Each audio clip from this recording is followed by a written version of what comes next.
سلامونه ګرانو دوستانو، په دې هیله چې خوښ او خوشحاله اوسئ. یو ځل بیا زموږ د یوټیوب چینل ته درته ښه راغلاست وایو. په عام ډول نړۍ کې خلک له چاغوالي شکایت کوي او د بېلابېلو خوړو او ورزشونو په کارولو سره غواړي خپل وزن کم کړي.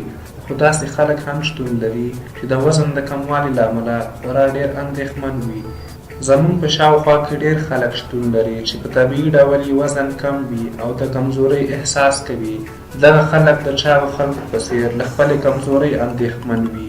دوی د وزن زیاتولو لپاره ډول ډول درملنې او له حکیمي نسخو کار اخلي، خو زیاتره وخت د ګټې پر ځای ورته زیان رسوي.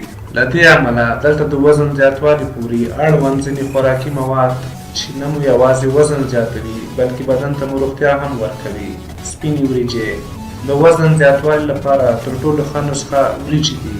وریجې په ډېره اسانۍ پخیږي او هم له هر ځای په اسانۍ سره موندل کیږي. هغه څوک چې غواړي ځان چاغ کړي د زیړو وریجو پر ځای سپینې وریجو ته ترجیح او لومړیتوب ورکړي، ځکه چې زیړې وریجې لوړه درجه فایبر لري او سپینې وریجو کې بیا فایبر د نشت برابر کم وي او فایبر د انسان د وزن کمولو کې مهم رول لري.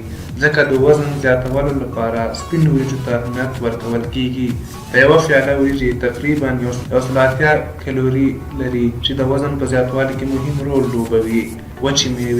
وچې میوو کې کالوریز په غټه کچه موجود وي. له دې کبله د وزن زیاتولو او بدن قوي کولو لپاره د وچو میوو خوراک تر ټولو غوره خوراک دی، ځکه چې وچې میوې په پراخ ډول کالوریز او پروټین لري چې د بدن چاغوالي سره د بدن روغتیا هم سالمه ساتي. ځینې داسې غوړ خوراکونه لکه چپس او نور دکاني خوراکونه چې په ښکاره ډول بدن چاغوي، خو له بل اړخه انسان د زړه او نورو بدو ناروغیو اخته کوي.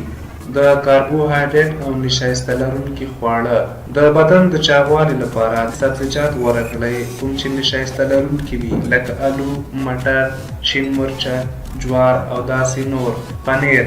پنیر 80% د چاغوالي غذایي مواد لري. په 1 ګرام پنیر کې 9 ګرامه کالوریز موجود وي. ځکه نو د وزن زیاتوالي لپاره له پنیر څخه بل ښه خواړه نشته چې هم یې خوند ښه دی او هم یې وزن زیاتوي او د روغتیا لپاره ګټور دی. دوستانو له ملتیا مو مننه. په یوټیوب کې زموږ ویډیو لایک کړئ، چینل مو سبسکرایب کړئ. تر بلې ویډیو مو په لویو بخښونکي خدای سپارم. د الله په امان.